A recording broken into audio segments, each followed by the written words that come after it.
اعوذ باللہ من الشیطان الرجیم بسم اللہ الرحمن الرحیم یا ایہا الذین آمنوا اے ایمان والو اذا جاء جب آئیں کم المؤمنات تمہارے پاس مومن عورتیں مہاجرات وطن چھوڑ کر فامتحنوہن پس تم ان کا امتحان کر لو اللہ اعلم بایمانہن اللہ خوب جانتے ہیں ان کے ایمان کو۔ تو اللہ تعالیٰ نے حکم ارشاد فرمایا کہ جو عورتیں ایمان لا کر پھر مکہ سے ہجرت کر کے مدینہ کی طرف آ جائیں تو تم ان کا امتحان کرو، اور اللہ ان کے ایمان کو جانتے ہیں کہ وہ مومنات ہیں، اور پھر تم بھی جان لو کہ وہ مومن عورتیں ہیں، تو پھر ان کو کافروں کی طرف مت لوٹاؤ۔ صلح حدیبیہ کے معاہدہ کو اگر آپ ذہن میں رکھیں تو صلح حدیبیہ میں یہ معاہدہ ہوا تھا کہ اگر کوئی شخص مکہ سے مسلمان ہو کر مدینہ منورہ جاتا ہے تو رسول اللہ صلی اللہ علیہ وسلم اس شخص کو واپس لوٹائیں گے، اور اگر کوئی شخص مدینہ منورہ سے خدا نخواستہ وہ مرتد ہو جاتا ہے، کافر ہو جاتا ہے، اور وہ مکہ کی طرف جاتا ہے تو مکہ کے لوگ اس کو واپس نہیں لوٹائیں گے۔ اس سے یہ بات معلوم ہوتی ہے کہ یہ جو معاہدہ تھا یہ محض مردوں سے متعلق تھا، عورتوں سے متعلق نہیں تھا، کہ اگر بالفرض کوئی عورت وہ مسلمان ہو کر مدینہ منورہ آ جاتی ہے تو اس کو لوٹایا جائے گا یا لوٹایا نہیں جائے گا، اس عورت سے متعلق اس معاہدہ کے اندر کوئی بات مذکور نہیں تھی۔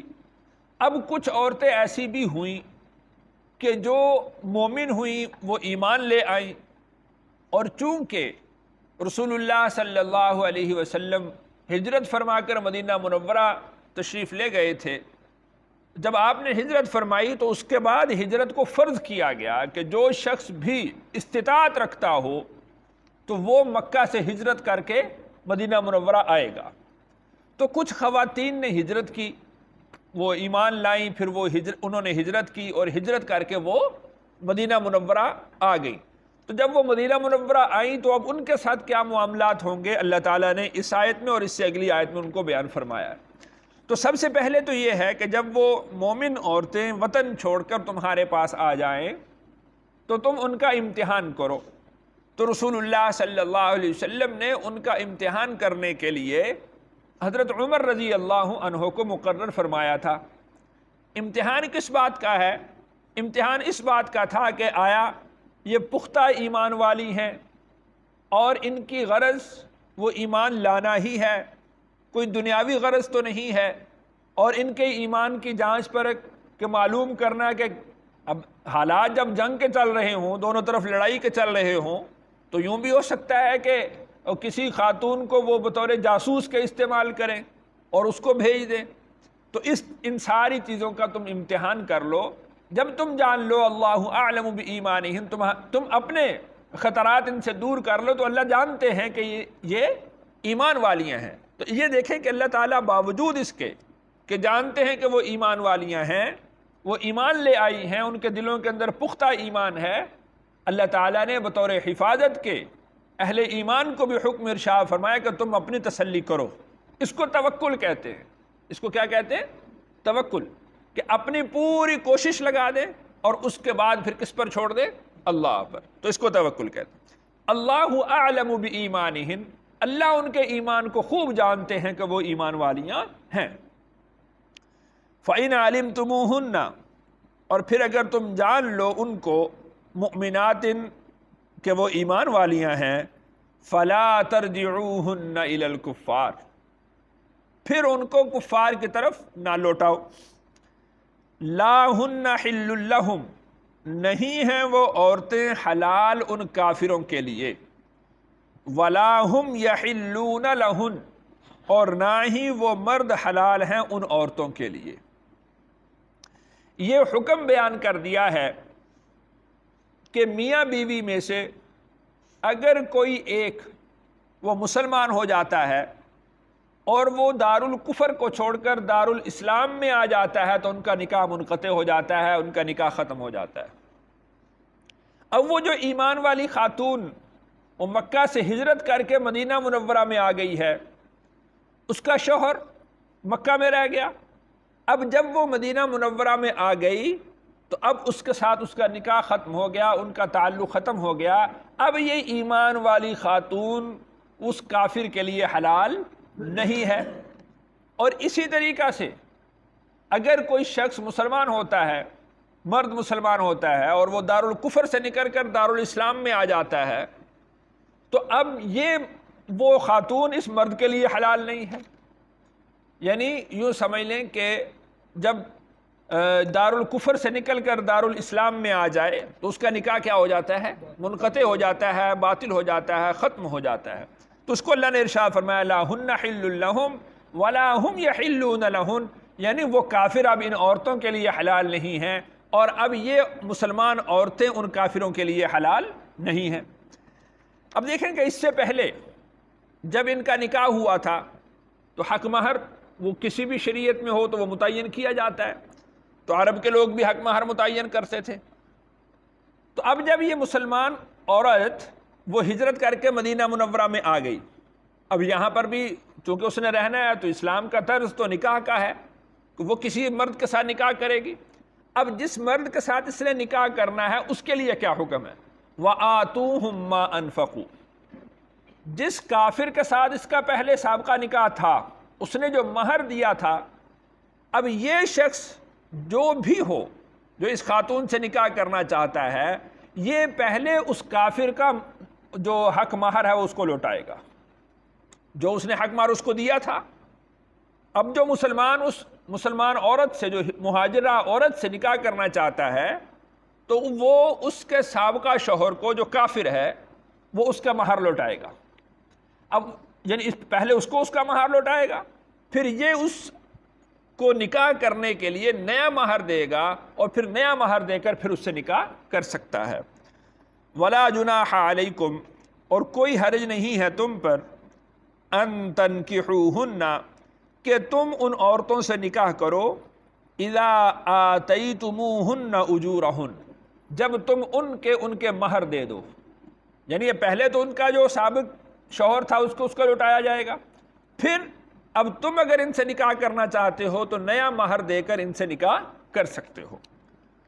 ولا تمسکوا، اور تم نہ روک رکھو، بعصم الکوافر، کافر عورتوں کی ناموس کو. یعنی اگر کوئی خاتون اس طرح ہے کہ جو تمہارے نکاح میں ہے اور وہ کافرہ ہے یا اس نے کفر اختیار کر لیا ہے، بہر دو صورت تم ان کو اپنے پاس روک نہ رکھو، اس لیے کہ اب یہ تمہارے لیے بھی حلال نہیں ہے.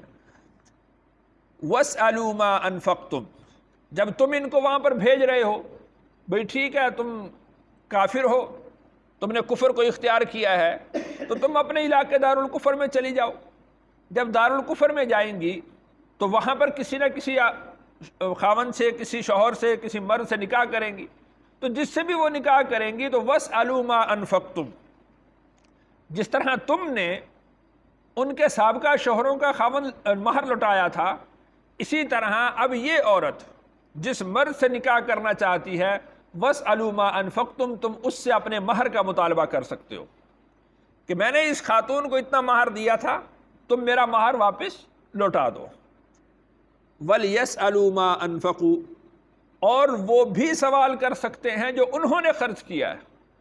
یعنی بالفرض کوئی عورت آتی ہے اور کسی کو معلوم نہیں ہے کہ اس کا شوہر کون ہے، اور یا کسی مومن مرد نے اس کو نیا مہر دے کر اس سے نکاح کر لیا ہے اور اس کا مہر نہیں لوٹایا، تو وہ بھی سوال کر سکتے ہیں وہ بھی مطالبہ کر سکتے ہیں کافر کہ ہم نے اپنی فلاں جو خاتون ہے یہ میری بیوی تھی اور اس کو میں نے اتنا مہر دیا تھا، تم میرا مہر مجھے لوٹا دو. تو وَلْيَسْأَلُوا مَا أَنفَقُوا، تو وہ بھی سوال کر سکتے ہیں جو انہوں نے خرچ کیا ہے. ذَلِكُمْ حُکْمُ اللَّهِ، یہ اللہ کا حکم ہے. يَحْكُمُ بَيْنَكُمْ، اللہ فیصلہ کرتے ہیں تمہارے درمیان. وَاللَّهُ عَلِيمٌ حَكِيمٌ، اور اللہ تعالیٰ علم والے ہیں، حکمت والے ہیں. اب یوں تو ہوگا کہ یہ اللہ کا حکم ہے، ایمان والوں کو حکم دیا گیا کہ کافرہ عورت اگر تمہارے پاس آ جائے تو تم ان کو مہر دو.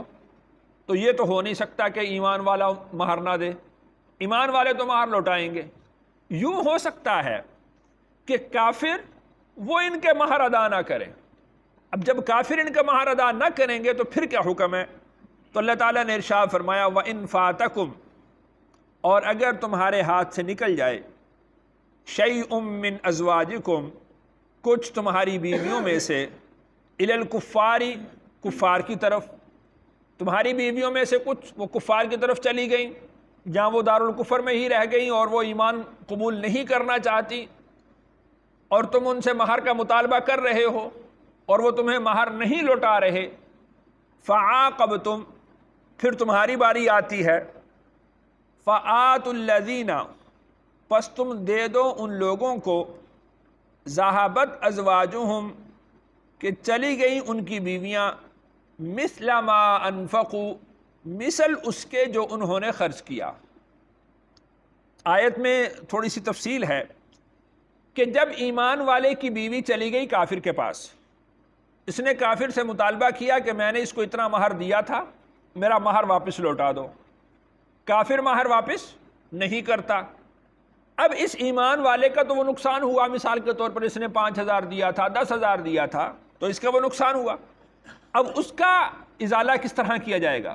فَعَاقَبْتُمْ، پھر تمہاری باری آتی ہے. یعنی کوئی کافرہ عورت وہ مسلمان ہو کر آ جاتی ہے تو ایمان والے نے تو کافر کو لوٹانا تھا مہر، تو وہ کافر کو نہیں لوٹایا جائے گا بلکہ وہ اس ایمان والے کو اس کی بیوی کے عوض میں دے دیا جائے گا. یہ ہے مطلب فعاقبتم کہ پھر تمہاری باری آتی ہے. ایک اس کا ترجمہ یوں کیا گیا، فعاقبتم کا معنی ایک اور تفسیر یوں کی گئی ہے، فعاقبتم کہ تم انہیں مارتے ہو، یعنی تمہاری جنگ ہو جاتی ہے، پھر تمہیں مال غنیمت حاصل ہوتا ہے، تو مال غنیمت میں سے اول اس مومن مرد کو اس کا حق مہر لوٹایا جائے گا.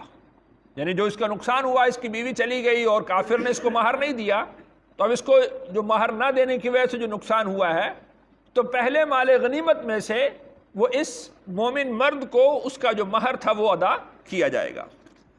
فآتوا الذین ذهبت ازواجهم مثل ما انفقوا واتقوا اللہ، اور تم اللہ سے ڈرو، الذی انتم به مؤمنون، کہ جس پر پہلے تم ایمان رکھتے ہو، یعنی اس اللہ پر جس اللہ پر تم ایمان رکھتے ہو اس اللہ سے ڈرتے رہو.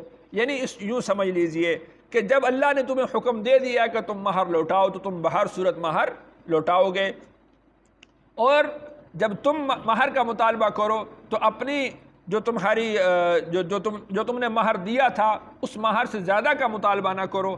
اور پھر یہاں پر اس آیت کی تفصیل کے اندر یہ احکام بھی لکھے ہیں کہ جتنا مہر اس شخص نے اپنی بیوی کو دیا تھا، اگر اس کے پاس مال غنیمت میں سے اس سے زیادہ پیسہ آ جاتا ہے تو اپنا مہر روک لے اور باقی پیسے ان کو واپس لوٹا دے.